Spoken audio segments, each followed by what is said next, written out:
Herkese salamlar. Yeni Suallar rubrikasındayıq və bugünkü məktubla davam edək. Başlayalım oxumağa. Salam dəyərli Aygün xanım. Sizə bu sualı yazıram çünki mənim kimi olan, amma bunu gizlədən bir çox xanım olduğunu bilirəm. Və bununla bağlı bəlkə hər kəsə faydalı sual olar deyə ürəyimi açmaq istədim. Çox sağ olun. Mən subay gənc qızam və özümdən 8 yaş böyük evli birisini sevirəm. O evli olduğunu gizlətmədi. Biz romantik şəkildə başlamamışdıq. O da ailəsini sevdiyini, mənə dost olduğunu dedi. Ona görə rahat şəkildə ünsiyyətdə davam etdim ki, biz dostuq. Adam əsl narsistdir. Amma çox gözəl jestlər, manipulyasiya edirdi və çox gözəl cümlələr qururdu. Əslində mən onun heç bir maddi nəyinəsə ehtiyacım yox idi. Sadəcə həyatımda ilk dəfə birindən hədiyyələr alırdım və belə anlaşılırdım. Sən demə, hər şey fiziki yaxınlığa kimi imiş. 3 aylıq gözəl sözlər, hisslər bitdi. Birdən yox oldu. Aylarla ağladım və əziyyət çəkdim. Bir neçə dəfə yenidən yazdım. Qayıtmamışaq, artıq 3 aydan çoxdur. Arada siqnal verirdim. Bugün danışdıq nəhayət və mənə dedi ki, bu instinktiv bir şeydir. Əldə etdikdə soyumaq hər kəsdə olur. İlk həyəcan sonra qalmır dedi. Yenidən mənə şans ver deyir. Mən bu insanın təsirindən necə çıxacağımı bilmirəm. Davamlı bu tərz insanlara çəkilirəm. Məni əvvəl xoşbəxt edib, sonra çarəsiz hiss etdirən. Davamlı güdməli olduğum, qorxu hiss etdiyim bir dinamika yaranır. Qeyd edim ki, etdiyim bu davranışı etik hesab etmirəm. Okey, gəlin başlayaq. Bir-iki məqa toxunmaq istəyirəm. İlk növbədə, məncə ən əsas bunu anlayan və sonda bir növ gətirib buna yenə bağlayacağım indi deyəcəyimə. Bizim hamımızda bu var və siz də özünüz məsəl üçün qeyd edirsiniz ən son cümlənizdə ki, mən bu davranışı etik hesab etmirəm.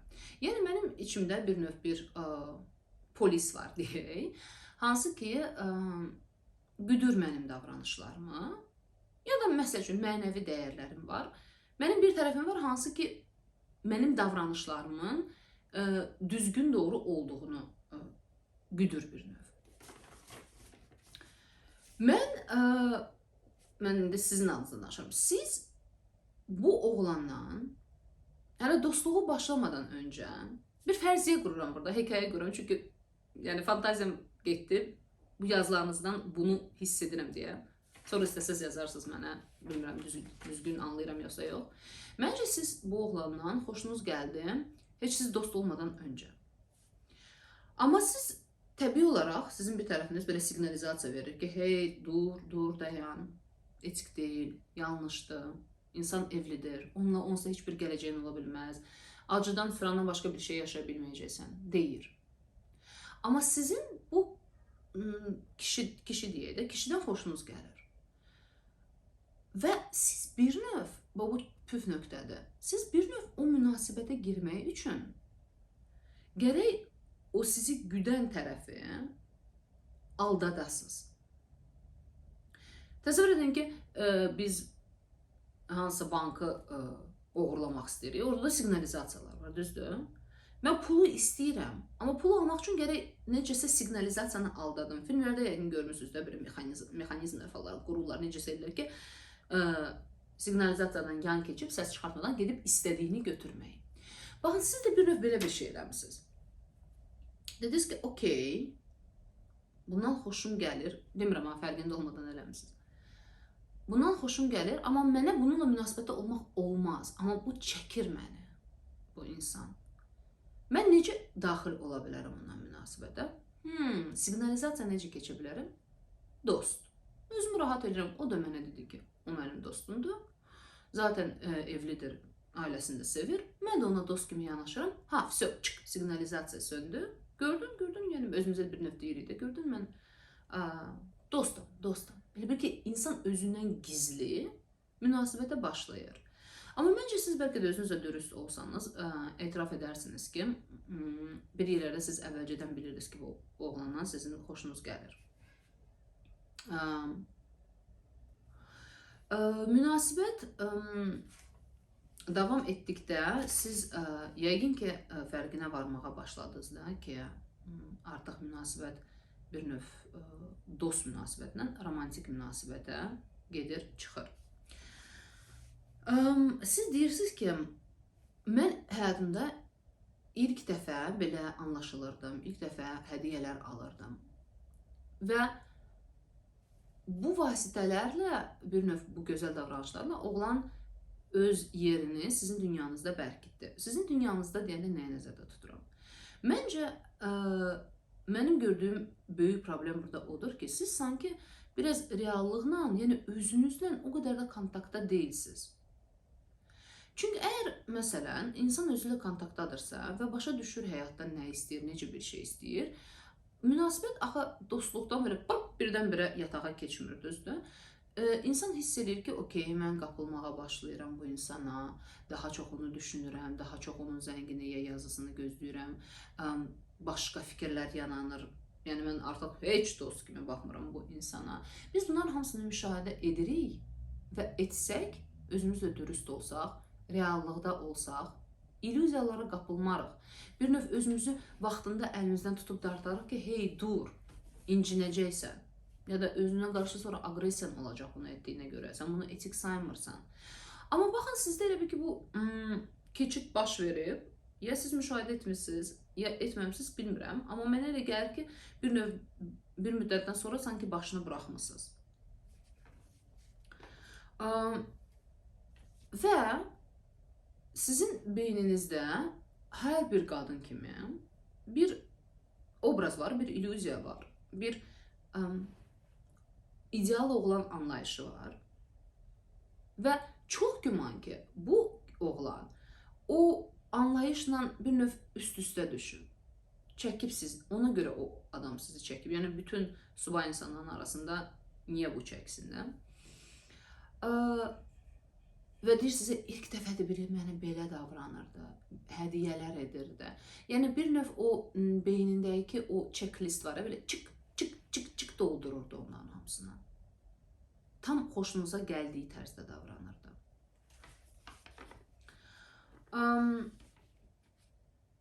Biz reallıqda olanda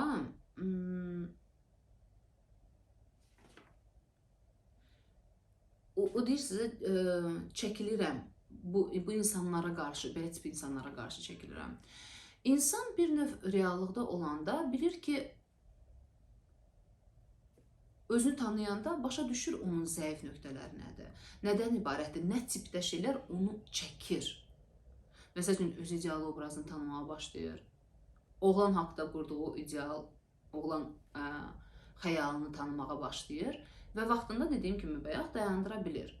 Amma siz deyirsiniz, baxın, mən çəkilirəm, sanki özümdən xəbərsiz bu alınır. Bu da mənə onu deyir ki, siz bu oğlana, ya da ki, başqa oğlanlarda bilməm, yaşınız nədə olub, belə deyirsiniz ki, davamlı bu tərz insanlara çəkilirəm, məni əvvəl xoşbəxt edirlər, xoşbəxt edib, sonra çarəsiz hiss etdirən. Əgər siz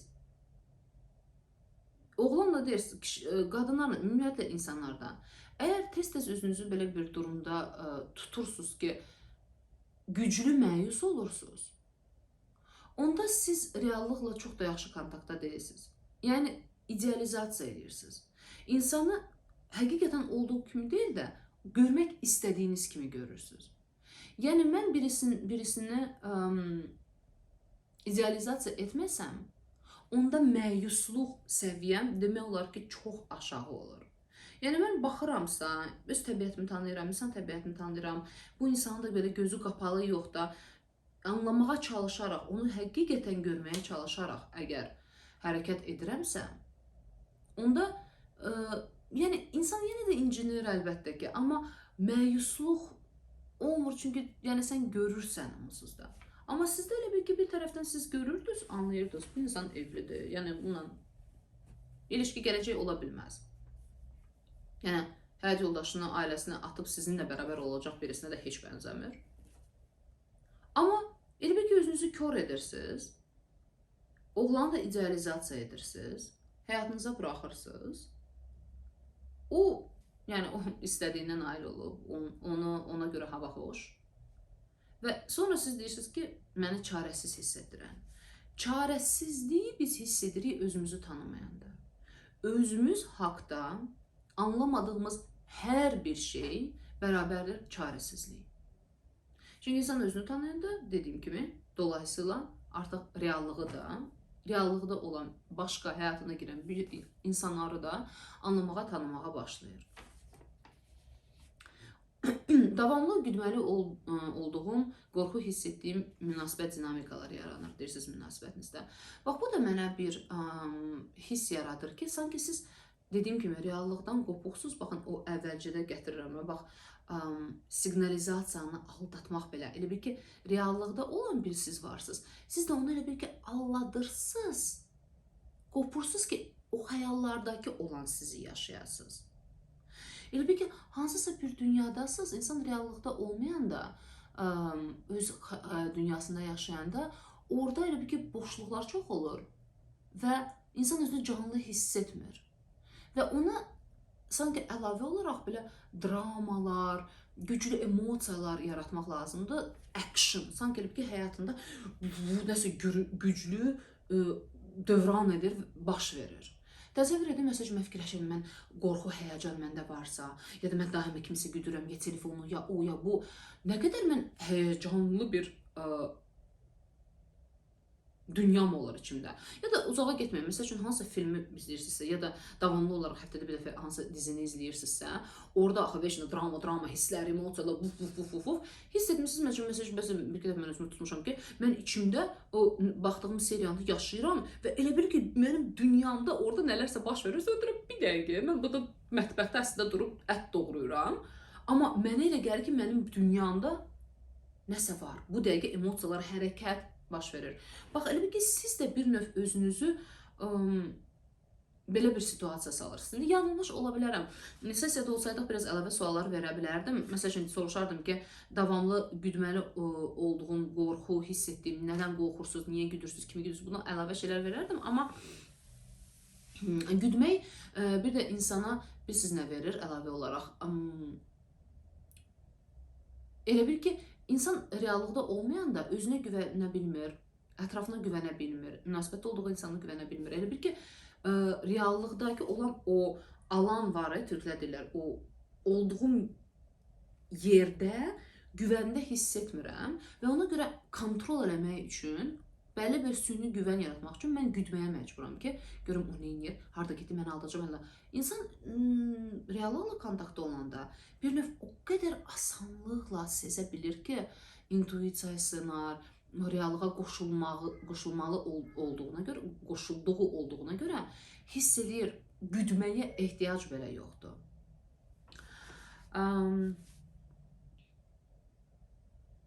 Başqa nə demək istəyirdim? Yəni, hə, bir də güdürsünüz nə üçün? Məsəl üçün, güdürsünüz ki, başqalarının hərəkətində, məsəl üçün, olan hərəkətini ki, onu günahlandırasınız, onu pis birisi kimi təyin edəsiniz, yoxsa nə? Belə, sizin məktubla demək istədiyim bu qədərdir. Əgər bir də sualınıza cavab ki, mən bu insanın necə təsirindən çıxacağımı bilmirəm. Məncə, siz bu insan təsiri altında deyilsiniz. Siz özünüzün qurduğunuz o xəyali dünyanın və xəyal obrazının təsiri altındasınız. Bəlkə də bunu anlasaz və burada dediyim prosesləri, onda sizə buradan özünüzə kömək edə bilərsiniz və gec olmadan bu münasibətə məncə ümid edirəm ki, qayıtmazsınız. Çünki burada sizin üçün bir gələcək var kimi görsənmir. Bu qədər. Gələn həftə görüşərik.